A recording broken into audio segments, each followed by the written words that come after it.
Hello, I am Tamara Zenobia, and I am a psychic medium, missing person, and paranormal investigator. I'm also an artist. I do visual arts, graphic arts. I'm a carver. I make jewelry. I'm a performance artist. I also do vocal sound healing, energy healing, and I make music and meditations for people to heal and dance to, among um, many other things that I do. I run Butterfly Jazz Intuitive Arts.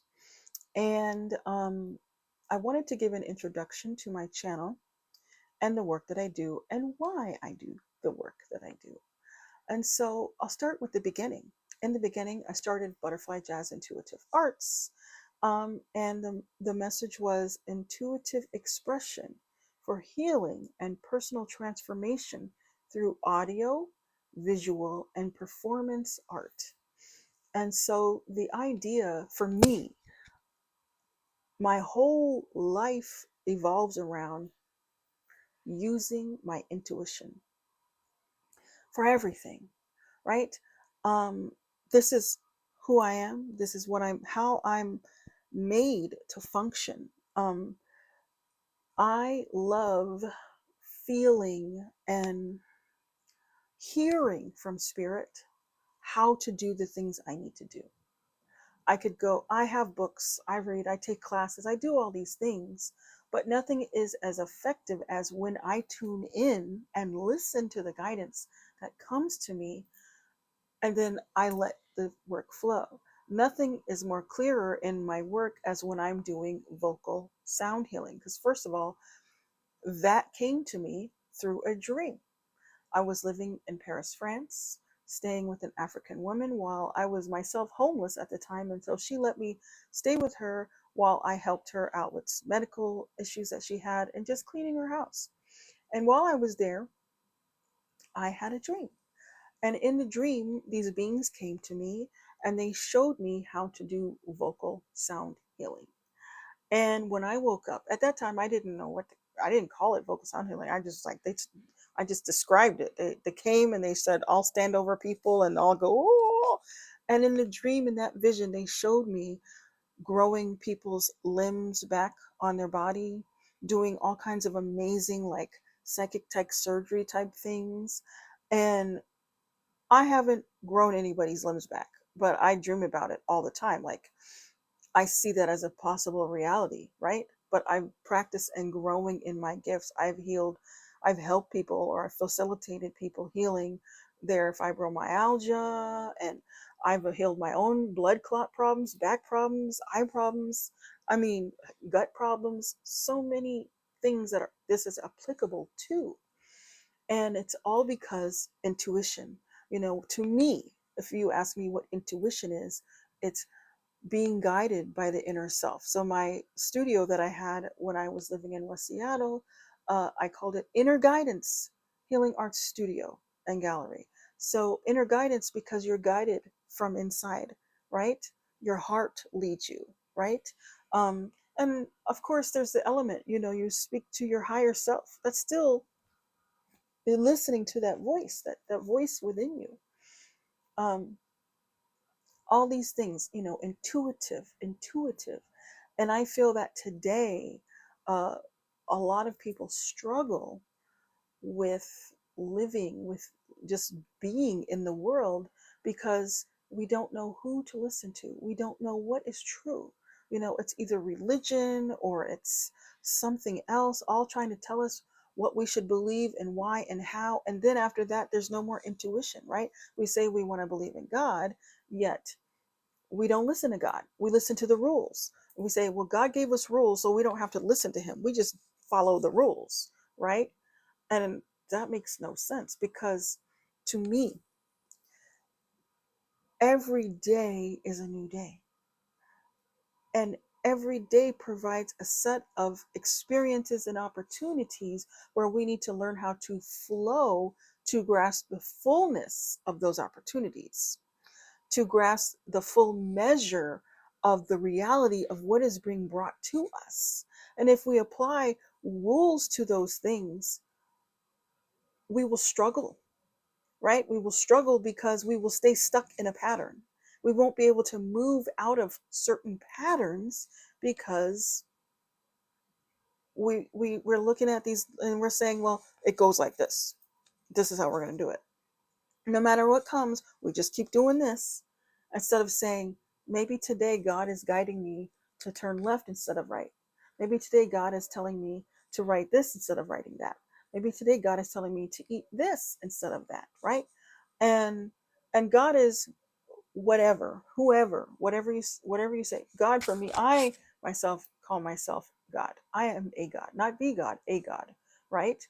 To me, God is collective energy and thinking. The God, the glue that holds society together is the God energy. It's all of our voices at one, building and growing and creating everything that you see around you. And that's a whole other conversation that I'm going to put up some other time. See, there's so many ideas here for discussion. However, butterfly jazz intuitive arts and how that fits into this channel and what I'm going to be providing here. And so, yeah, intuition. It helps me to read my bones. It helps me to know how to be in the world. It helps me to travel and to move. I have up and moved and with the thought, hey, gotta go. Just because I know it's time to go. Spirit says, time to go, so I go, right? If like those people in the tower, 9/11, the people that didn't show up to work. Some of it was just chance that they just happened to not be there. And a lot of them were like, something doesn't feel right. I don't think I'm going to work today. But can you imagine if they hadn't listened to their intuition, right? Intuition doesn't always make sense. Being guided, but to me, it doesn't make sense. But guess what? It's extremely powerful when you can master your intuition. And the way you master your intuition is practicing listening, right? Instead of waiting. Well, I feel like I should do this, but I'm not going to. And then you go, dang it. My intuition told me to do this and I didn't do it. If that happens over and over and over again and you're still making the same mistakes, you are not listening to your voice that's trying to tell you, if you want to live, this is what you need to do. If you want to make money, this is what you need to do, right? We don't follow that intuition because we don't trust. We're following the rules and the rules aren't working either, but we trust that because that's what everybody's doing, right? And so on this channel, what I want to bring to you is examples and stories of the path of intuition, following your intuition as an artist, as a musician, as a teacher, as a parent, as a father, as a mother, as a wife, as a son, as a daughter, as a husband, as someone who works with animals, as someone who is a police officer or a firefighter, following your intuition. A lot of the things that happen that are terrible don't happen because of intuition. When you look at law enforcement and the horrible things that happen, it's happening because they don't use their intuition. Some of them do, but a lot of them don't. They operate in fear, right?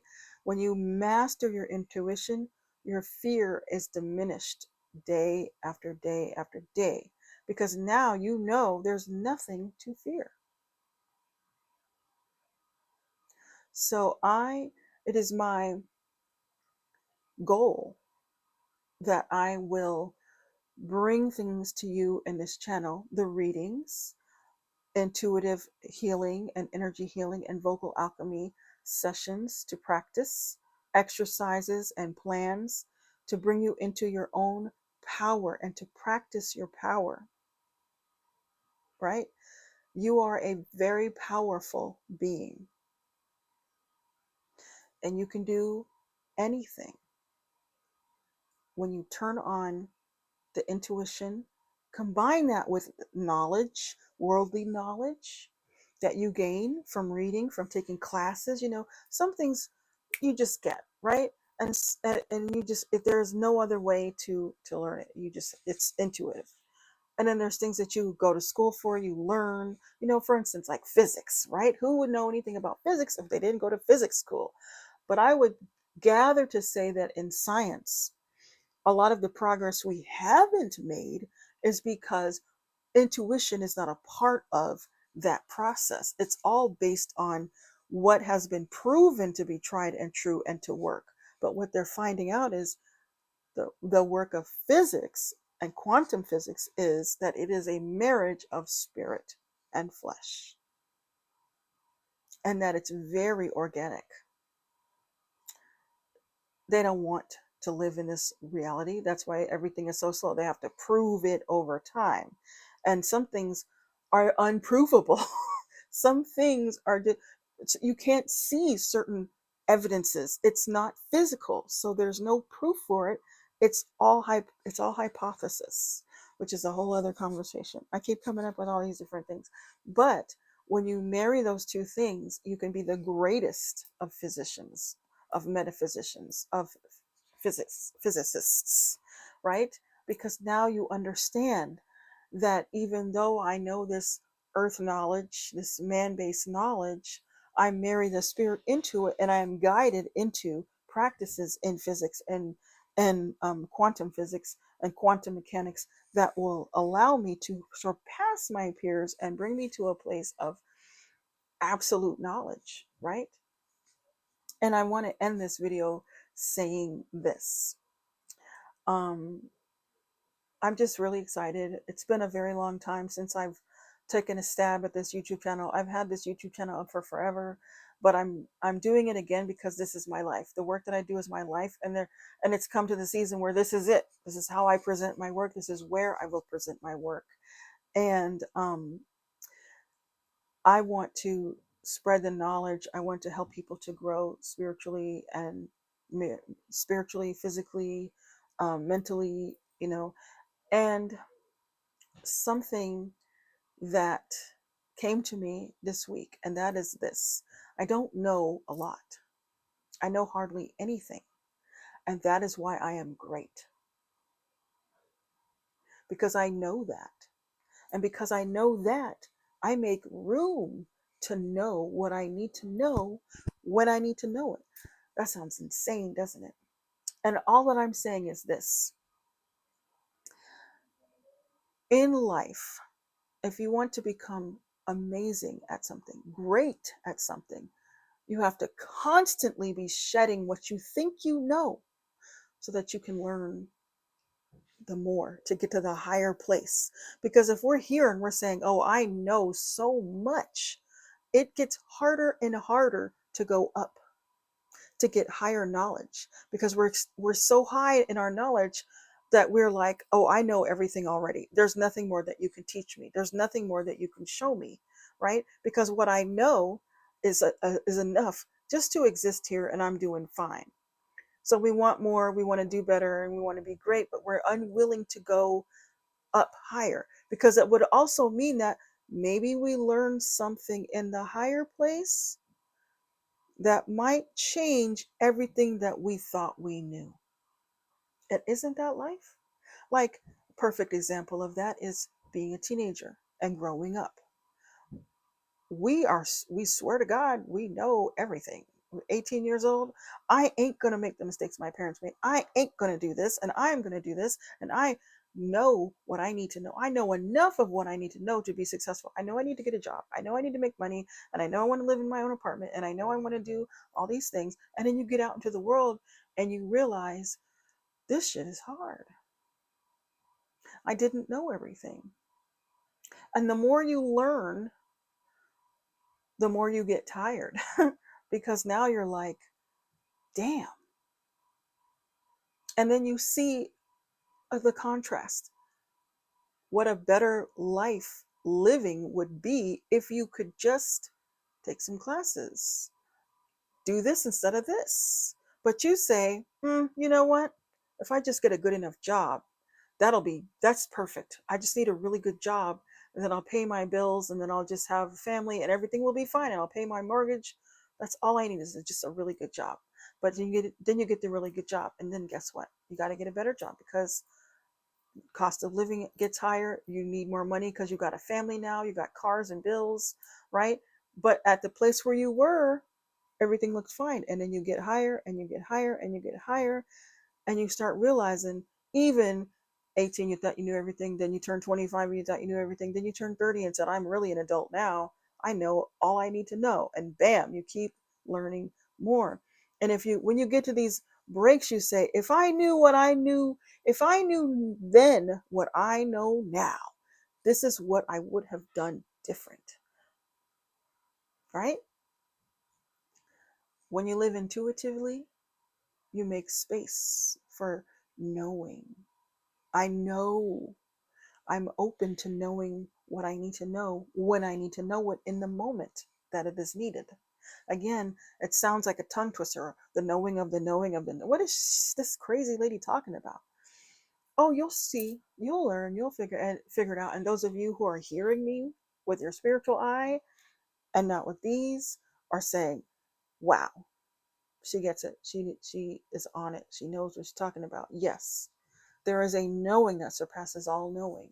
And that knowing is to know that you don't know what you think you know. And that you're always open to receive and to learn more, to be better, to do more, to have a better living experience on planet Earth and beyond, right? So that is what I'm going to leave you with today. An introduction to myself, an introduction to this channel and the work that I'm doing here, and what I am looking forward to bringing you into this space. I'm very excited, and I'm looking forward to growing and learning with you. So until my next segment. Oh, I want to add that I think I might have already said this, but I'll say it again. I do readings. I will be doing readings here. I will be doing snippets of missing person investigations, paranormal investigations here. I'll probably do 2 or 3 missing person events a week. I will have a reading for you every day. And then I will provide just basic philosophical conversations. I have 2 other channels, and you can find the link. I think I have the links to those in my bio, but if not, I'll put them there. And one is the Luxury of Sound, where I do ASMR, and I create soundscapes for people to relax and enjoy. And I just founded a place for my auditory experiences. One channel for that is best. And then I have another channel called the Beekeeper's Oracle, where I provide philosophical, metaphysical insight and prose and poetry and just a lot of good things for people to enjoy and to find some fulfillment. So there's that. But I'll be doing the readings, and I'll be providing healing exercises here. So I will be doing some vocal sound healing, some vocal alchemy things, a number of things you will see already on my page that I've been putting out there. I have some meditations. Please look in my bio for my music, my books, all the things that I have on my website. And if you appreciate me, feel free to go and give a donation on my website for my building. I'm buying a building for my work that I do, and having a metaphysical library and retail store and a place where I meet my clients to do live readings and workshops and classes. So, yeah. I'm Tamara Zenobia, and I am the CEO and founder of Butterfly Jazz Intuitive Arts, as well as Inner Guidance Healing Arts Studio and Gallery. And I look forward to meeting you now and in the future as I work on this channel. Hakuna Matata.